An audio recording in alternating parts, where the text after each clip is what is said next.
हाँ जी, भारत ने तो चांद पे अपना झंडा लहरा दिया। अब बारी है जापानियों की चांद पे झंडा लहराने की। 3 बार जापानियों ने मिशन भेजने की कोशिश की, लेकिन वो लेट हो गए और आज फाइनली उन्होंने अपना मिशन चांद के लिए रवाना कर दिया है। कितने दिनों में चांद पर यह मिशन पहुंचेगा, कितने रुपए की कॉस्ट आने वाली है, चंद्रयान 3 और जापान की स्पेस एजेंसी का कंपटीशन क्या है और जापान किस तरीके से हिस्ट्री तो क्रिएट करने जा रहा है चांद पर। लेकिन जापानियों के दिमाग की यार हैरानी होती है कि किस तरीके से अभी भी जापानी बच्चे ही हैं चांद पर लैंडिंग करने के लिए। सारी बातें आज जानेंगे। बहुत इंपॉर्टेंट न्यूज़ है, आपको प्राउड होने वाला है कि वाकई में ही यार इसरो जो है जापान की स्पेस एजेंसी से काफ़ी आगे चल रही है। तो शुरू करते दोस्तों बिना किसी देरी के। चैनल पर नए हो बिंदास सब्सक्राइब करो, बेल आइकन भी दबा दो। दोस्तों जापान के इस मिशन को जानने से पहले ना आपको चंद्रयान 3 मिशन के बारे में भी जानना होगा और दोनों चीजों को हम साथ साथ कंपेयर करेंगे। दोस्तों भारत ने चांद के ऊपर मिशन भेजा चंद्रयान 3।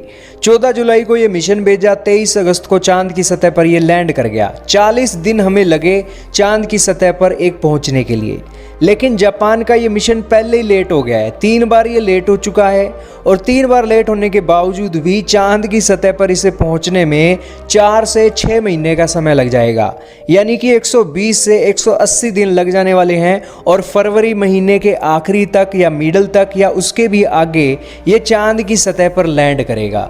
यानी कि जापानी अपना दिमाग तो घुमा रहे हैं, लेकिन इन दिमाग का क्या करेंगे दोस्तों अगर इनके मिशन को जानने में ही इतना समय लग जाए।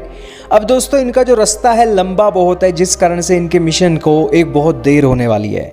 ये बात आपको पता लग गई, जापान का मिशन चांद पर इतनी लेट पहुंचेगा। चंद्रयान 3 के मुकाबले जापानियों की टेक्नोलॉजी अभी भी पीछे है। अब दोस्तों दूसरी बात करते हैं कि इसका बजट कितना है। दोस्तों ये जो जापान ने मिशन भेजा है इसका बजट बताया जा रहा है $100 मिलियन का, लेकिन भारत ने जो चंद्रयान 3 के चलते मिशन भेजा था उसकी जो लागत आई थी महज $75 मिलियन की आई थी, जिसे करोड़ रुपए में बदले तो 615 करोड़ रुपए का मिशन था। लेकिन फिर भी दोस्तों जापानियों ने पैसे ज़्यादा खर्च कर दिए हैं जब हम इसके फीचर के बारे में जानते हैं।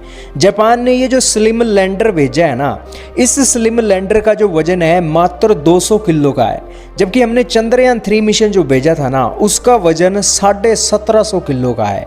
अब जापानी कह रहे हैं कि हम इस मिशन के चलते ना रिकॉर्ड बनाएंगे चांद पर जो कोई भी नहीं बना सका है। आप कहोगे कि यार 200 किलो का लैंडर भेजकर ये रिकॉर्ड बनाएंगे तो इससे क्या साबित हो जाएगा।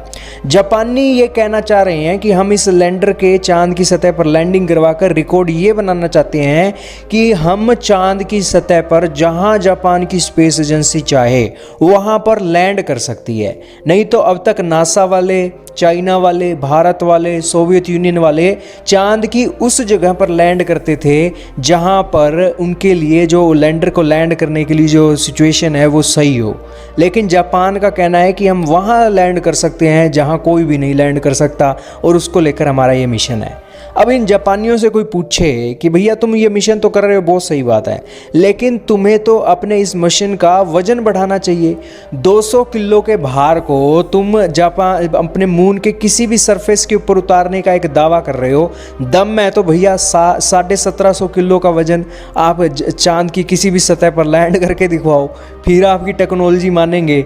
दोस्तों जापान अब ये मिशन करके दिखा रहा है कि हम कुछ भी कर सकते हैं चांद पर, लेकिन जापानियों से कोई पूछे कि चांद पर हमने अपनी कॉलोनी बनानी है, बेस बनाना है, तो बेस बनाने के लिए सबसे ज़्यादा ज़रूरी तो ये होगा कि हमारे जो यान चांद पर जाते हैं उन चांद पर जाने वाले यानों की जो कैपेसिटी है ज़्यादा से ज़्यादा किलोग्राम वजन वो अपने साथ कैरी कर सके और चांद पर लैंड कर सकें और उसके बाद वो बेस बनाने की प्रक्रिया है वो कंप्लीट कर सकें। अब इन जापानियों को कौन बताए भाई, तुम 200 किलो का लैंडर वहाँ लैंड कराकर दुनिया को कहोगे कि हम तो चांद की किसी भी जगह पर जा सकते हैं, तो इसका क्या फ़ायदा हुआ अगर हम बेस ही ना बना सके। चलो आगे आने वाले समय में इस टेक्नोलॉजी का यूज़ होगा, लेकिन फिर भी जापानी अभी बहुत पीछे चल रहे हैं मिशन के मामले में। अब जापान क्या कह रहा है, जापान कह रहा है कि चांद की सतह पर खड्डे बहुत हैं, खड्डे बहुत हैं ना। हम यहाँ पर अपने मिशन के अंदर एक और अलग चीज़ कर रहे हैं, हम चांद के एक क्रेटर को पकड़ेंगे, क्रेटर के खड्डे के साथ अपने मिशन की लैंडिंग करेंगे। अब इन जापानियों को केयरफुल रहना चाहिए क्योंकि ये एक अपनी प्राइवेट स्पेस एजेंसी के चलते अपने मून पर मिशन भेज चुके हैं, लेकिन वो मिशन फेल हो गया है। रशिया ने मिशन भेजा, वो रशिया वाले भी फेल हो गए। और अब ये खड्डे के साथ अपनी एक लैंडर की लैंडिंग करवाएंगे। ये ना हो कि जापानियों का ये जो लैंडर है खड्डे के अंदर ही जा गिरे। अब जापानी फिर बेइज्जती पूरी दुनिया करेगी। अब जापान क्या कह रहा है? जापान कह रहा है कि चांद की सतह पर सबसे लाइटेस्ट, सबसे स्मॉलेस्ट स्पेसक्राफ्ट भेजने का जो रिकॉर्ड है ना, जापानियों के हाथ में ही रहेगा।